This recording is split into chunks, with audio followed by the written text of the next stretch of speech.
Hey, Assalamu alaikum. In this video, we will understand about the syndrome of inappropriate ADH secretion, antidiuretic hormone. So, unsuppressed release of ADH from pituitary gland and action on vasopressin receptor. So, in this video, we will understand the whole story. So, please watch the whole video to understand. So, basically, whenever the sodium increase in the blood is known as the hypernatremia, while the decrease the water obviously lead to osmolality increase. So in this way, the increase of the sodium will lead to increase the solute concentration as compared to the solvent as a water.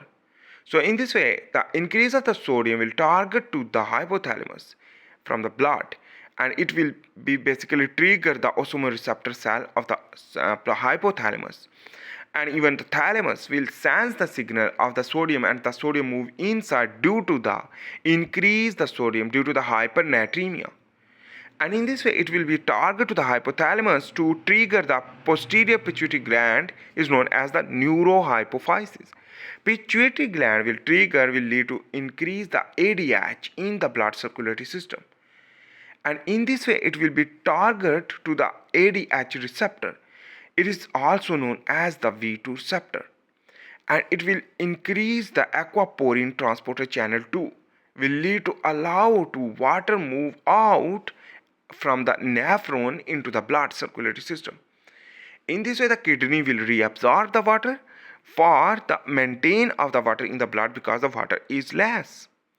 So in this way, here is you can see this is the tubular cell, and in this way, the for example the osmoreceptor here is you can see, sorry, not osmoreceptor, V2 receptor will increase, and it is genetic factor. And in this way, here is the lumen, and this is the tubular cell, and this is the blood, for example. And basically it is the aquaporin transporter channel 2 will increase due to the vesicle fuse with the plasma membrane due to the trigger with the V2 receptor. So the X chromosome mutation lead to genetic cause more functional V2 receptor. And in this, the more and more receptor means more ADH binding and more facilitate diffusion of the water due to the aquaporin transporter channel 2 trigger. Reabsorption of water for regulation of osmolality and ADH secretion and suppression is important for homeostasis of extracellular fluid and osmolality. And the liver is important metabolism for ADH. Liver is important metabolism for antidiuretic hormone. So in this way, the liver will detoxify and decrease, but liver cirrhosis cause elevation of ADH and due to the liver function not properly, and sodium accumulation in liver to sodium deficiency. The condition frequently leading to syndrome of inappropriate antidiuretic hormone secretion.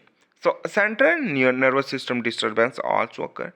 Malignancies and drug, amphetamine, cocaine, and medicine basically will lead to cause condition this, and surgery, pulmonary disease, pneumonia, hypopituitarism and hypothyroidism, and hormone deficiency, the hormone administration, the vasopressin 2, V2 antidiuretics, and HIV infection, and hereditary can be also cause the condition of the syndrome of inappropriate antidiuretic hormone.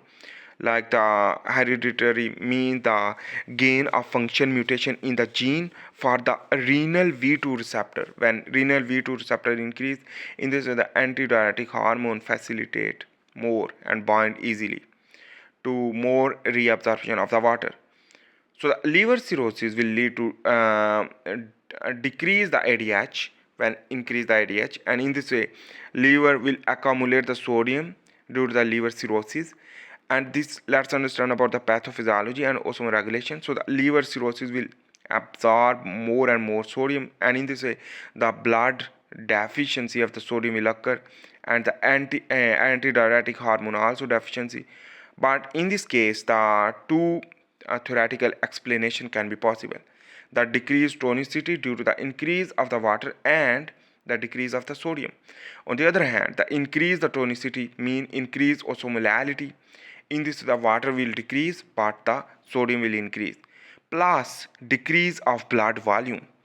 Why blood volume decrease? Due to the decrease of the blood volume due to the water loss. So decrease of the water, remember, and the sodium will increase. In this way, the decrease of blood volume will lead to also activate the vasopressin for the increase the blood regulation, the blood pressure regulation. In this way, these both factor the deficiency of the water and increase the sodium will trigger the hypothalamus to release the antidiuretic hormone, and in this way the hyponatremia and blood volume increase will occur due to the reabsorption of water due to the antidiuretic hormone increase. In this way, it will target to the V2 receptor, and this V2 receptor allow to aquaporin transporter channel 2 to move in the water from nephron to the blood circulatory system into the vasa recta. So in this way, the surrounded blood vessel which that absorb more water in the kidney, the nephron. So in this, increase the water will lead to increase the blood volume, cause hypertension, and decrease sodium ultimately due to the osmolarity. So decrease. So in this, the hyponatremia will occur. This hyponatremia will lead to nervous coordination, impairment, coma, unconsciousness, and edema. Edema occur due to the retention of water while the loss of the sodium in the blood. Hypertension due to plasma volume and the muscle fatigue due to the sodium loss. And in this, the nervous coordination will not occur and concentration of the urea will more. In this way, the sodium will excrete will lead to salt wasting syndrome will occur. The salt wasting syndrome will lead to edema due to the loss of the sodium. In this way, the regulation of the osmolarity will not possible, and due to the basically is the problem. Evaluation is there is no single best test to diagnose, and hyponatremia with normal blood status can be evaluated. This is the syndrome of inappropriate antidiuretic hormone secretion. Anyhow, the best basically is the criteria is the Schwartz-Bratter clinical criteria, which that show the syndrome of inappropriate antidiuretic hormone secretion.